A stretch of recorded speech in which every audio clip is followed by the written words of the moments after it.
Samsung Galaxy S6 Plus je budžetni telefon iz Samsunga, što će nam i reći i oznaka. Idemo vidjeti kako se on pokazao na našem testu.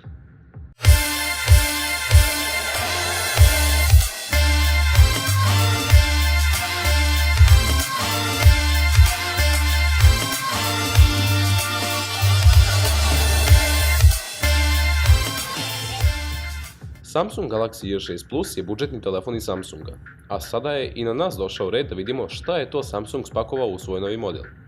Na prvi pogled, ovo je jedan jako fin telefon. I prednja i zadnja strana izrađena je od stakla, što uređaju daje premium izgled. Samsung isporučuje ovaj telefon u lijepoj plavoj kutiji, u kojoj pored samog telefona možemo naći i micro USB kabel za punjenje i prenos podataka, punjač, iglicu za vađenje SIM-utora, 3,5 mm slušalice te korisnička uputstva. Ovo je poprilično bogato pakovanje kad se uzme u obzir koliko je ovaj telefon zapravo jeftin. Naša verzija došla je u crnoj boji, a S6 Plus je dostupan i u sivoj, crvenoj i plavoj.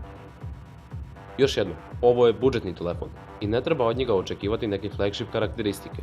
Kada smo to sklonili sa puta, pogledajmo zajedno za šta je ovaj telefon sposoban.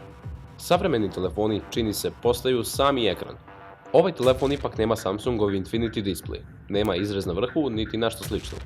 Ovo je dobri stari ekran i moramo reći da nam je zaista drago vidjeti ga ponovo na nekom telefonu. Ovaj 6-inčni displej izrađen je u IPS LCD tehnologiji, nosi rezoluciju od 720 x 1480 piksela, ima odnos stranica 18:5:9 i gustinu piksela od 274 ppi. Ovo nije specijalno velika gustina, ali dovoljno je dobra za normalno korištenje telefona. Pikselizacija se jedva vidi i to samo ako je potražite. Korištenje telefona sa neke normalne udaljenosti uopšte neće biti problem. Ekran je zaštićen Asahi Dragon Trail staklom, što znači da neće tako lako pući niti se izgrebati. Što se tiče opcija ekrana, njih i nema previše. Imamo filter plave svjetlosti koji smanjuje naprezanje očiju, a on se može uključiti ručno bilo kada. A možete i sami napraviti svoj raspored kada se uključuje automatski. Kada pričamo o osvjetljenosti ekrana, opcije su više manje iste. Automatsko osvjetljenje podešava osvjetljenost ekrana u zavisnosti od okruženja, dok ručno podešavanje dozvoljava da sami podesite ekran kako vama odgovara. Temperatura boja se nažalost ne može podesiti. Korištenje telefona na direktnom suncu i nije baš najbolje iskustvo. Sadržaj nije baš skroz vidljiv, ali ako podignete osvjetljenje na maksimum, ovi problemi se djelomično riješe i postaje lakše čitati i gledati sadržaj na ekranu.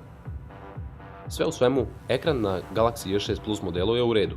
Nije najbolji na tržištu, ali u ovom cenovnom rangu više nismo mogli ni tražiti. Samsung Galaxy S6 Plus koristi Qualcomm Snapdragon 425 chipset i, da budemo iskreni, ovo je jedini pravi problem ovog telefona. Ovaj chipset, koji je izrađen na 28 nanometrskom procesu, našao se na tržištu 2016. godine, a čak i tad je bio namijenjen budžetnoj klasi. 3 godine kasnije, jednostavno je prespor. Telefonu treba mnogo vremena da pokrene aplikacije i da izvrši svakodnevne operacije. Četverojezgarni procesor maksimalne frekvencije 1,4 GHz jednostavno nije izrađen da služi zahtjevnom korisniku. Ipak, dovoljno je dobar za nekoga koji ima vremena, pa tako vjerujemo da starijim ljudima ovo neće smetati. Što se tiče grafičkog procesora, ovdje imamo Adreno 308. Još jednom, dovoljno je dobar, ali daleko od najboljeg. Na Antutu benchmark testu telefon i nije postigao značajno dobar rezultat i dostigao je tek nešto preko 42.000 poena, samo. Ovo samo potvrđuje koliko je chipset spor u 2019. godini. Čak i ako je chipset malo spor, ovo je definitivno telefon napravljen u 2018. godini. Chipset dolazi u paru sa bilo 3 GB RAM memorije ili 4 GB RAM memorije, u zavisnosti od verzije, što je sasvim dovoljno rano. Očigledno, telefon dolazi u dvije memorijske konfiguracije, 3.32 ili 4.64 GB. Kao što možete i sami vidjeti, ovdje ima sasvim dovoljno prostora za skladištenje, a ako vam u nekom trenutku zatreba još, ovo i nije problem jer telefon posjeduje i poseban microSD slot za proširenje memorije. Što se tiče softvera, ovdje imamo standardno Samsungovo iskustvo. Samsung Experience korisnički interfejs je na ovom telefonu baziran na Android 8.1 Oreo sistemu. Sistem je brz, tečan, tranzicije su ok, ali vrijeme reakcije je predugo. Ovo je još jedan nus proizvod chipseta i na to se ne može nikako utjecati. Osim toga, korištenje telefona je u redu, te ovdje stvarno nema problema. Sa desne strane telefona nailazimo na čitač otiska prsta implementiran u dugme za paljenje i gašenje. Ova tehnologija je do sada usavršena pa skener radi zaista dobro. Nalazi se na istom mjestu kao u Galaxy A7 modelu, pa moramo još jednom reći da se on za dešnjake nalazi na odličnom mjestu, ali za ljevake ovo bi mogao biti problem. Samsung Galaxy J6 Plus reprodukuje zvuk monotip, a sam zvučnik je jedna čudna stavka na ovom telefonu. Naime, zvučnik se ne nalazi tamo gdje smo navikli da on stoji. Nalazi se na desnoj ivici, iznad dugmeta za paljenje i gašenje. Dovoljno je glasan, ali kvalitet zvuka nije najbolji. Basovi su previše plitki i sveukupno zvuk je tanak, mada opet sve je to ok. U fabričkoj kutiji našli smo i slušalice, a one također reprodukuju tek ok zvuk. Ništa specijalno, ali rade svoj posao. Zvuk je obogaćen Dolby Atmos tehnologijom, što je također odličan dodatak. Na svojoj poleđini, Samsung Galaxy J6 Plus ima dvostruku postavku glavne kamere. Glavni senzor nosi rezoluciju od 13 megapiksela i otvor blende f1.9, dok sekundarni 5 megapikselni senzor služi za prikupljanje informacija o dubini pozadine. Fotografije zabilježene glavnom kamerom su pristojnog kvaliteta ako su napravljene na dnevnom svjetlu. Primjetan je gubitak detalja, ali boje su prirodne i prijatne. Isto se nažalost ne može reći za noćne slike. U uslovima slabog osvjetljenja, kamera može pružiti ok rezultate samo ako imate jako mirnu ruku, jer fokus zahtijeva nešto vremena.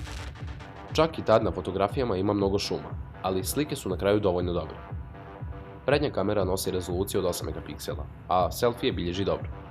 Manje više, isto važi za ovu kao i za zadnju kameru. Fotografije nastale na dnevnom svjetlu su fine, dok noćni snimci nisu baš zadovoljavajući. Ipak video pozivi i povremeni selfie bi trebalo da izgledaju sasvim dobro. Što se tiče videa, i ovdje je opet isto. Video se na obje kamere bilježi u maksimalnoj 1080p rezoluciji pri 30 fps. Snimci su ok, ali ne i najbolji jer kamere ne posjeduju nikakav sistem stabilizacije. Sve u svemu, kamere su prosječne i dobro će obaviti posao samo za prosječnog korisnika. Ne treba očekivati nikakav profesionalni nivo ni za fotografije ni za video, ali će kvalitet biti dovoljno dobar da zabilježi neki trenutak ili fotografiju za potrebe društvenih mreža. Ovaj telefon podržava sve opcije povezivanja koje će vam trebati. Imamo Wi-Fi 802.11 sa Wi-Fi Direct i Hotspot režimom, Bluetooth 4.2, GPS, čak i NFC u određenim verzijama. Nešto što nam se i nije baš svidjelo je micro USB port na dnu, što i nije veliki minus. Još jednom, ovo je budžetni telefon i kao takav ne mora ni da ima sve najbolje funkcije. Drago nam je da se kompanija odlučila da zadrži 3,5 mm port, pa čak i ako vam se ne sviđaju fabričke slušalice, i dalje ćete moći koristiti vaš omiljeni par. Samsung Galaxy J6 Plus dolazi u dvije SIM verzije, kao uređaj sa jednim i dva mjesta za SIM kartice. Dual SIM verzija ima dva odvojena SIM slota, pa ćete u isto vrijeme moći da koristite obje SIM karticu i jednu microSD karticu. J6 Plus ima bateriju kapaciteta 3300 mAh i sa njom lako može da izdrži čitav dan prosječno zahtjevnog korištenja. Pošto u pakovanju dolazi samo punjač snage 5 W, vrijeme punjenja je poprilično dugo, te će telefon na punjaču provesti između 3 i 4 sata. Ovo ne bi trebalo da bude problem jer većina ljudi i onako puni svoj telefon preko noći. Samsung Galaxy J6 Plus je dobar budžetni telefon. Ne možemo prestati da zamišljamo starije ljude da koriste ovaj telefon i za njih ovo je savršen mobilni uređaj. Wi-Fi konekcije i prednja kamera za komunikaciju su prisutne, a njima također ni ne treba zvjero telefona jer najčešće nisu zahtjevni korisnici, pa je za njih ovaj telefon sve u svemu sasvim dobar. Ako vi ne spadate u ovu kategoriju, ali i dalje ne koristite telefon za igranje igrica ili kao glavni uređaj u poslovanju, iskreno vam možemo preporučiti baš Galaxy J6 Plus. Još jedna stavka kojom se ovaj telefon izdvaja je cijena od oko 150 €, a telefon je svojim kvalitetom opravdao cijenu. Kako se vama dopada Samsung Galaxy J6 Plus? Vaše mišljenje bi voljeli vidjeti u komentarima. Ako imate prijedlog ili želite vidjeti neki konkretan telefon uskoro na recenziji, budite slobodni da napišite u komentaru ili na našoj Facebook stranici. Ukoliko vam se dopada ova recenzija, pretplatite se za naš YouTube kanal, lajkajte nas na Facebooku, pratite nas na Instagramu dok mi spremamo narednu recenziju.